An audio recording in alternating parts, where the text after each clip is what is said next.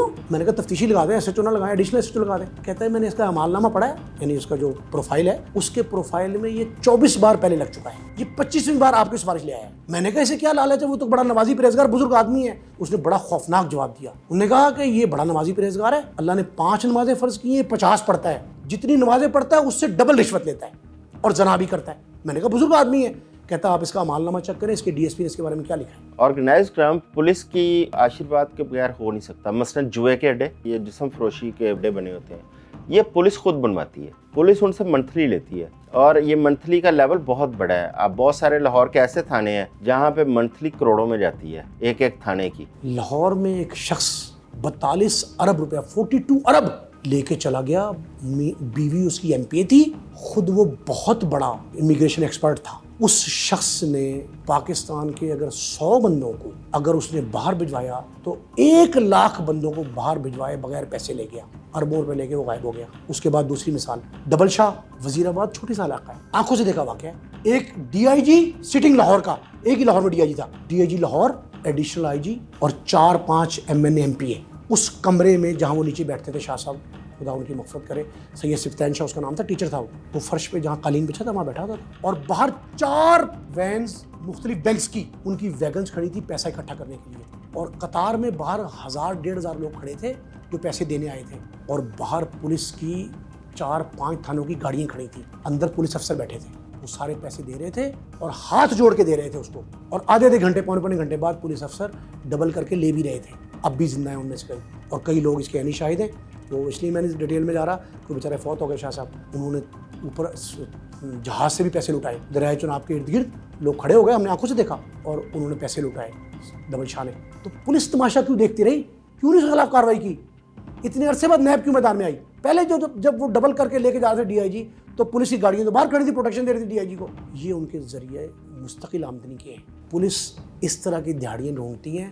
وہ دعا کرتے تھے اٹھا کے جھولی کہ خدا کرے 100 ڈبل شاہ پیدا ہو جائے. یہ بھی ایک مشہور ہے بات کہ آپ مدعی نہ بنے. مدعی بننے والا نقصان میں رہتا ہے. ٹھیک ہے, آپ پہ پرچہ ہو گیا تو اس کے بعد آپ آسانی میں آ جائیں گے مدعی کو پھنسانے میں. کتنا ذلیل کروائیں گے پولیس کے ذریعے پیسے لگا کے کہ مدعی ہاتھ جوڑے گا مجھے معافی دے دو. جو بندہ رشوت لیتا ہے نا اس کا ضمیر مر چکا ہوتا ہے, وہ چلتی پھرتی لاش ہے. وہ دیکھنے میں آپ کو SHO لگ رہا ہے, یہ دیکھنے میں آپ کو افسر لگ رہا ہے, وہ بے ضمیر انسان ہے. تو جو بندہ ہے ہی لاش, اس کو دفنا دو. کیوں اس کو جو ہے معاشرے میں رکھا ہوا ہے, برائی پھیلانے کے لیے رکھا ہوا ہے. یہ نہیں میں کہہ رہا کہ سارے کے سارے ایسے ہیں, کچھ اچھے بھی ہیں لیکن اچھے کسی گنتی میں نہیں ہیں. ان کو وقت سے پہلے ریٹائر کر دیا جاتا ہے یا وقت آنے پہ تو دھکا دے کے نکالا جاتا ہے. لیکن جو راشی کرپٹ والے ہیں, ان کے تعلقات کیونکہ اوپر زیادہ ہیں, وہ اوپر تک پیسے پہنچاتے ہیں, تو ان کو آپ ری ایمپلائی بھی کر لیتے ہیں. ریٹائرمنٹ کے بعد بھی وہ پولیس میں بھرتی ہو جاتے ہیں. لاہور میں بے تحاشا پولیس آفیسر ہیں جن پہ انکوائریاں یہاں پہ کھلی. کئی لوگوں نے یہاں پہ پلاٹ لیے ہیں. ایک CCPO بلکہ ریٹائر ہو چکے ہیں, انہوں نے جوہر ٹاؤن کے علاقے میں بہت بڑی زمین کنالوں میں, وہ ایک بڑا بدنام زمانہ ایک بندہ منشا بم, اس سے زمین لی تھی. اب آپ کو دوبارہ زیرو سے شروع ہونا پڑے گا پولیس ریفارمز کے لیے, کیونکہ پولیس بہت آؤٹ آف کنٹرول ہو چکی ہے, اور یہ آؤٹ آف کنٹرول ہونا اس معاشرے کے لیے بہت نقصان دہ ہے.